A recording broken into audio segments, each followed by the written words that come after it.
You were arrested taking your children to the park. Walk us through what happened with that. Yeah, so I went to a play date in Meridian, Idaho. This was back in April at the start of the shutdown. And when I got there, tape had already been taken down off the playground and there was kids playing there, and I let my kids go and play.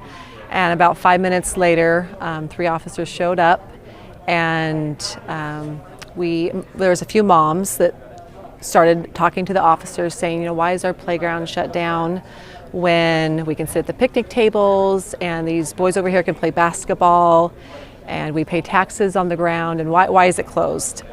Anyway, so I was singled out, I think, because I was just the most vocal out of all the moms, and the officer said to me, I'm going to give you 5 seconds, and I just looked at him and said, fine, arrest me for being in a park, do it. And I turned around and he put handcuffs on me and my 2 children. I have 4 children, and the 2 middle were there, and took me to the car, and there was just this huge outrage of all the parents that were there, and they ended up taking me to the Ada County Jail and booked me in, and I had to bail out, and I was charged with trespassing.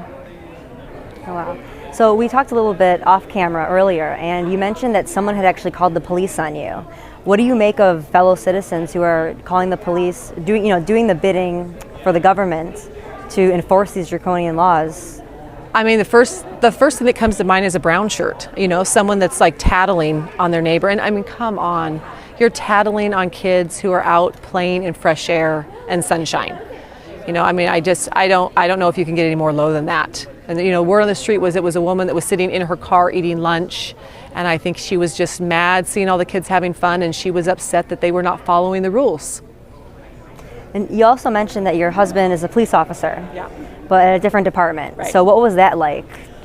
So that was pretty interesting. The moment I was upset and I was arrested, and I'm sitting in the back of the car, and I thought, oh, I'm in deep, with my husband, because I was like, I didn't know what he was going to do. I didn't know what he was going to say. And, and it was a little bit intense that first week because we were getting death threats. And, but, the bottom line is, he told me I didn't put on a badge and, to go to work every day to do things like arrest moms. So he was supportive of me. He would have never gone to a park and arrested moms, for taking their kids to a playground. So he was very supportive.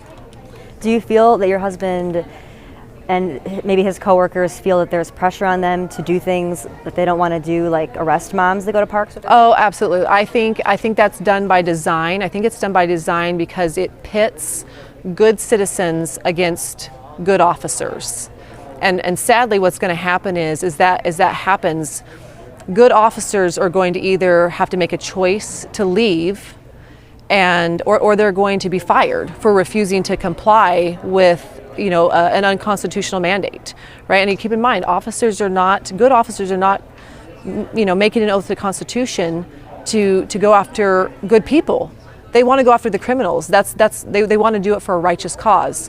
And so that's been really interesting. Even just as a perspective, being married to a police officer is, I think it's done by design, on purpose, to put our good men in law enforcement in these positions where good citizens are starting to be angry at them for the draconian measures that they're putting on people.